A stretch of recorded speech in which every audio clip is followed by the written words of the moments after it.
Good morning dear student. आज हम बात करते हैं BA part third year geography के second paper geography of India में। देखिए, पिछली क्लास में हमने बात की थी ऑब्जेक्टिव प्रश्नों की। आज इस क्लास में हम बात करते हैं लघुतरात्मक प्रश्नों की, क्योंकि पिछले कुछ वर्षों से आपके ऑब्जेक्टिव ही प्रश्न आए हैं, लेकिन इस साल हो सकता है आपके लघुतरात्मक रूप में भी प्रश्न पूछे जाएं। इसलिए कुछ महत्वपूर्ण प्रश्न हमने तैयार किए हैं आप लोगों के लिए। तो आज हम देखते हैं उन्हीं प्रश्नों के बारे में। तो सबसे पहले देखें पहला क्वेश्चन, भारत को कितने भौतिक प्रदेशों में बांटा गया है? भारत को कितने भौतिक प्रदेशों में बांटा गया है? मुख्य रूप से देखें तो भारत को हम 4 भौतिक प्रदेशों में बांटते हैं। पहला उत्तरी पर्वतीय प्रदेश, दूसरा उत्तर का विशाल मैदान, तीसरा प्रायद्वीपीय पठारी भाग और चौथा तटीय मैदानी प्रदेश। जब हम भारत के मानचित्र को देखते हैं तो उस मानचित्र में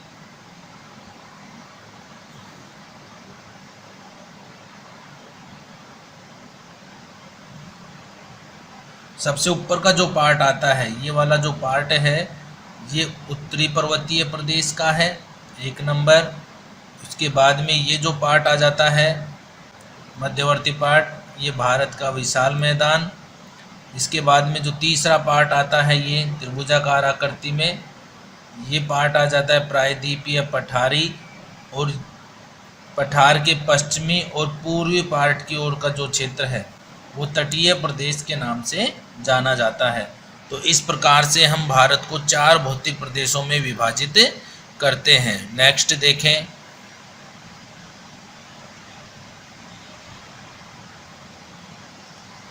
ट्रांस हिमालय की सबसे ऊंची पर्वत चोटी का नाम बताइए।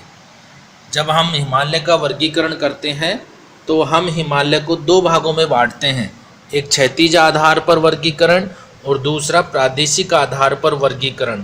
तो सबसे पहले क्षैतिज आधार पर देखें तो क्षैतिज आधार पर जब इसका वर्गीकरण किया जाता है तो ट्रांस हिमालय, महान हिमालय, लघु हिमालय और शिवालिक हिमालय, ये इसके मुख्य विभाजन होते हैं। जिसमें ट्रांस हिमालय की सबसे ऊंची पर्वत चोटी देखें तो गॉडविन ऑस्टिन या K2 जो भारत की सबसे ऊंची चोटी है, जिसकी ऊंचाई 8611 मीटर है, ये भारत की सबसे ऊंची चोटी है। स्थलीय भाग की बात करें तो भारत का जो स्थलीय क्षेत्र है, भारत की मुख्य भूमि में गॉडविन ऑस्टिन भारत की सबसे ऊंची जो ट्रांस हिमालय में स्थित है। नेक्स्ट क्वेश्चन देखें तो प्रादेशिक आधार पर हिमालय का वर्गीकरण किसने किया? तो सबसे पहले देखें हम प्रादेशिक आधार पर जो वर्गीकरण किया वो सिडनी बर्नार्ड महोदय ने किया। सिडनी बर्नार्ड महोदय ने किया। इसने सिंधु नदी से लेकर के ब्रह्मपुत्र नदी तक के क्षेत्र को, सिंधु नदी से लेकर और ब्रह्मपुत्र नदी तक के क्षेत्र को, ब्रह्मपुत्र नदी तक के क्षेत्र को इसने विभाजित किया है, जिसने इसको मुख्य रूप से 4 भागों में बांटा था।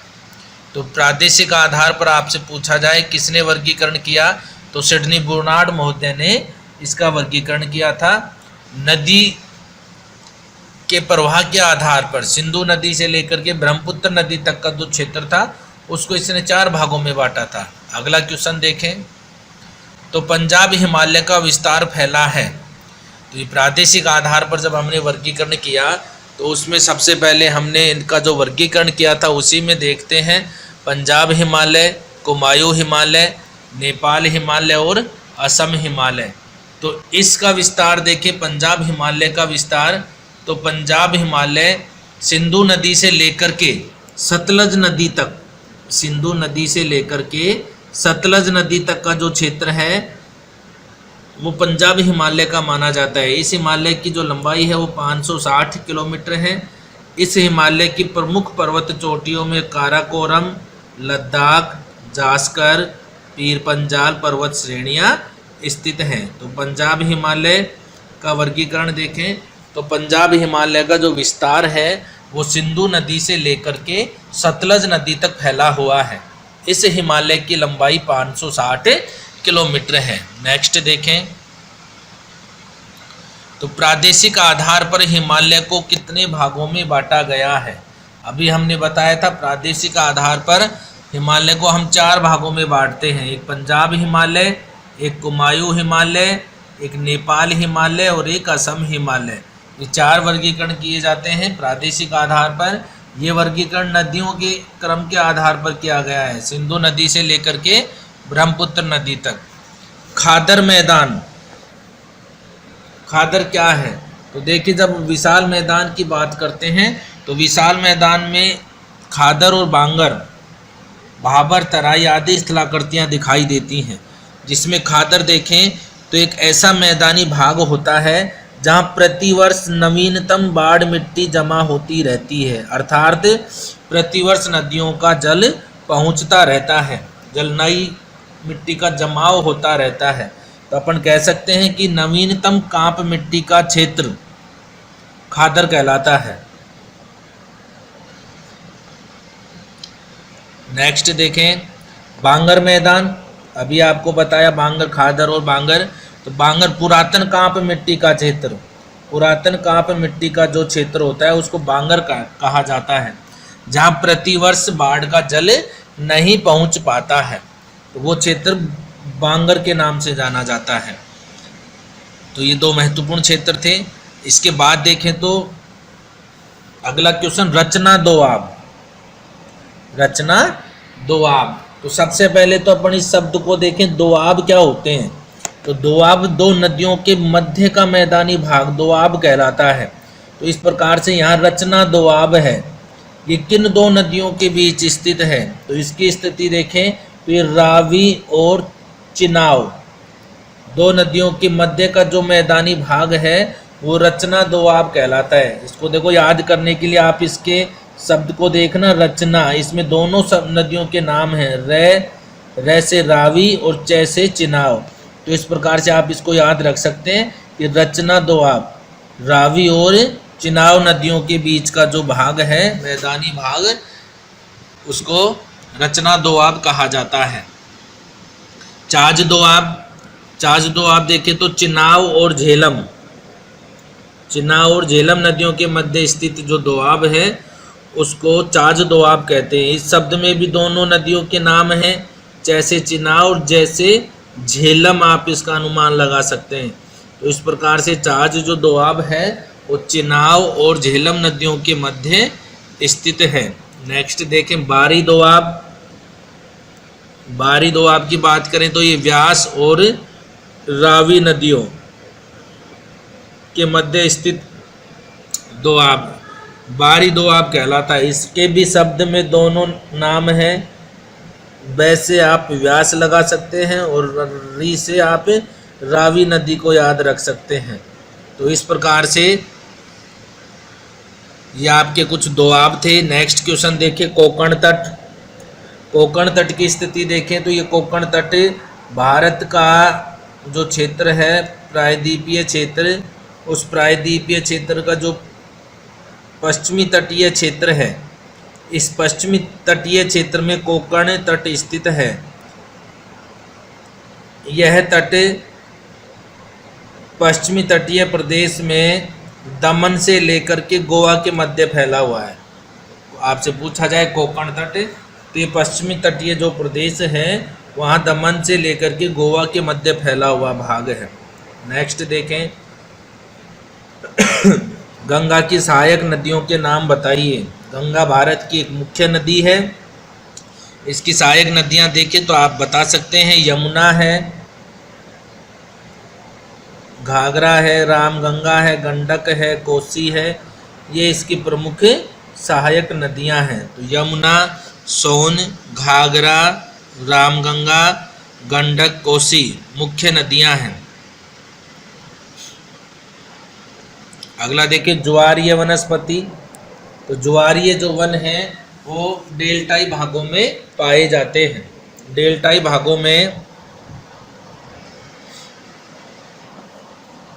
मुख्य रूप से गंगा, महानदी, कृष्णा, कावेरी, गोदावरी आदि नदियों के जो डेल्टाई भाग हैं वहाँ पर ज्वारीय वनों का विस्तार देखने को मिलता है। इन वनों की लकड़ियाँ उपयोगी होती हैं, जलाने में और नाव बनाने में इनका उपयोग किया जाता है। यहाँ मुख्य रूप से सुंदरी, सोनेरीटा, ताड़, बेल, मोरियल आदि प्रकार की वनस्पति देखने को मिलती है। ये इस ज्वारीय वनस्पति में पाए जाने वाली वृक्ष हो गए।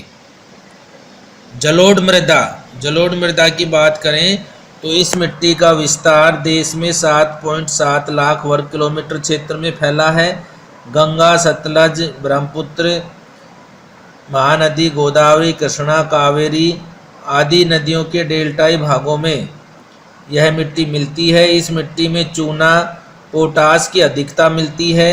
यह मिट्टी पंजाब, उत्तर प्रदेश, बिहार, पश्चिमी बंगाल, ओडिशा, असम, राजस्थान आदि राज्यों में इस मिट्टी का विस्तार देखने को मिलता है। तो हम कह सकते हैं भारत में सर्वाधिक विस्तार जलोढ़ मिट्टी का ही देखने को मिलता है। मृदा अपरदन के नियंत्रण के कारक बताइए। मृदा का जब अपरदन होता है तो अपरदन के कारण और उसको नियंत्रित कैसे किया जाए, तो नियंत्रण के कुछ कारक हैं। पहला देखें, समुच्च रेखीय जुताई करना, इससे आप मृदा अपरदन को रोक सकते हैं।